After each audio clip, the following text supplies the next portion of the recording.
नमस्ते बच्चों। आज हम धर्म शिक्षा पाठ 10 पढ़ेंगे। धर्म शिक्षा में पाठ 10 पढ़ेंगे और 10 पाठ में शीर्षक है स्वामी दयानंद जी। स्वामी दयानंद जी के जीवन पे हमने प्रकाश डालना है। तो स्वामी दयानंद के बचपन का नाम मूल शंकर था। मूल शंकर क्योंकि इनका जन्म मूल नक्षत्र में हुआ था, इसलिए इनके माता पिता ने इन्हें मूल शंकर नाम से संबोधित किया, मूल शंकर नाम रख दिया। तो बच्चे, मूल शंकर के पिता का नाम करसन लाल जी था। श्री करसन लाल इनके पिता का नाम था करसन लाल जी। माता का नाम अमृताबाई।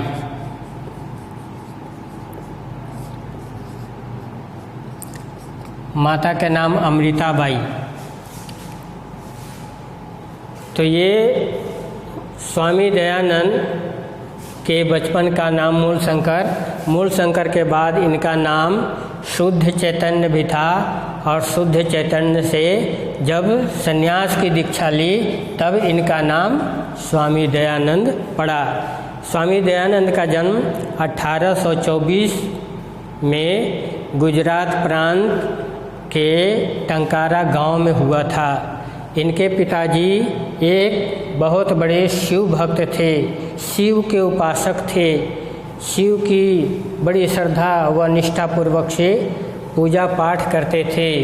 तो बच्चों, एक बार की बात है कि शिवरात्रि का व्रत आया और पिता श्रीमान करसन लाल जी अपने पुत्र मूल शंकर को भी शिवरात्रि का व्रत रखने के लिए कहा और शिव जी की महिमा के बारे में बताया कि शिव जी सारे संसार का पालन करते हैं, पोषण करते हैं। तो मूल शंकर के मन में शिव के बारे में और शिव को जानने के बारे में, शिव को साक्षात देखने की बड़ी इच्छा प्रकट हुई और उन्होंने शिवरात्रि का व्रत धारण कर लिया। और पहले शिव की पूजा अर्चना बहुत धूमधाम से हुई, फिर दूसरे पहर की पूजा बड़ी धूमधाम से हुई, तीसरे पहर में लोग 12 बजे के बाद पूजा पाठ करके लोग सोने लगे, लेकिन मूल शंकर जागते रहे क्योंकि उनको जग पालनहार, जग को उत्पन्न करने वाले शिव को देखना था, दर्शन करना था कि कैसे हैं। उसी समय मंदिर में सन्नाटा देख करके मंदिर के बिल से एक चूहा निकला और महादेव जी के सिर पे चढ़ करके उनके ऊपर जो भी प्रसाद चढ़ाया हुआ था वह प्रसाद को खाने लगा।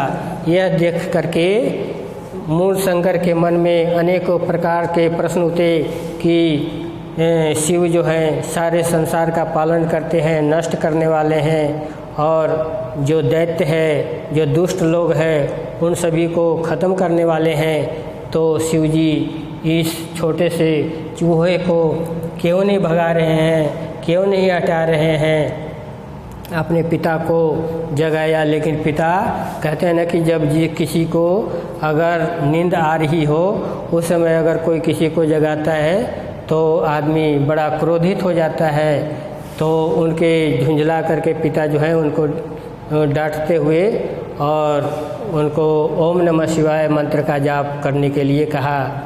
लेकिन इसे देख करके स्वामी दयानंद उनकी मूर्ति पूजा से आस्था उठ गई और उन्होंने वहाँ से निकल कर के घर जा कर के और व्रत को भंग कर दिया।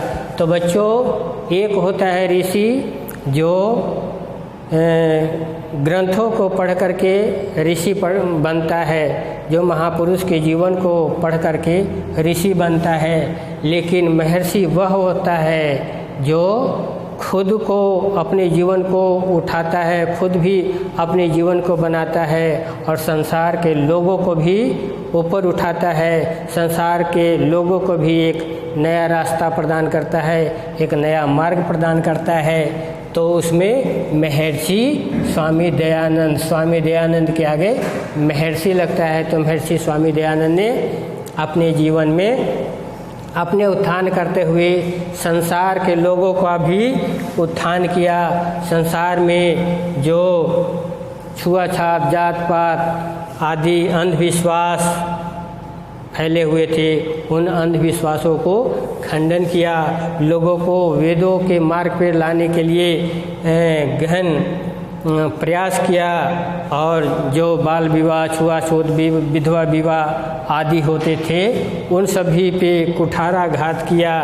तो स्वामी दयानंद शिक्षा पूर्ण करके अपना पूरा जीवन जो है इस देश के लिए, इस समाज के लिए, इस राष्ट्र के लिए लगा दिया। और कहते हैं कि स्वामी दयानंद का जब जन्म हुआ था तो हमारे देश में अंग्रेज़ों का राज था, हम सभी गुलाम थे। तो सर्वप्रथम अगर किसी ने आज़ादी की नींव रखी थी तो वे थे स्वामी दयानंद।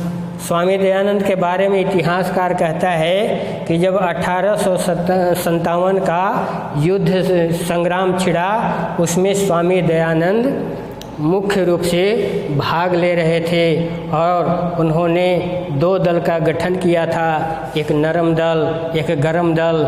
नरम दल में साधु संतों को देश की आज़ादी में भाग लेने के लिए कहा और क्रांतिकारियों को गरम दल में। तो इस प्रकार से बच्चों स्वामी दयानंद जो हैं सबसे पहले आज़ादी को नींव रखने वाले अगर कोई महापुरुष हैं कलयुग के समय में तो वे हैं स्वामी दयानंद।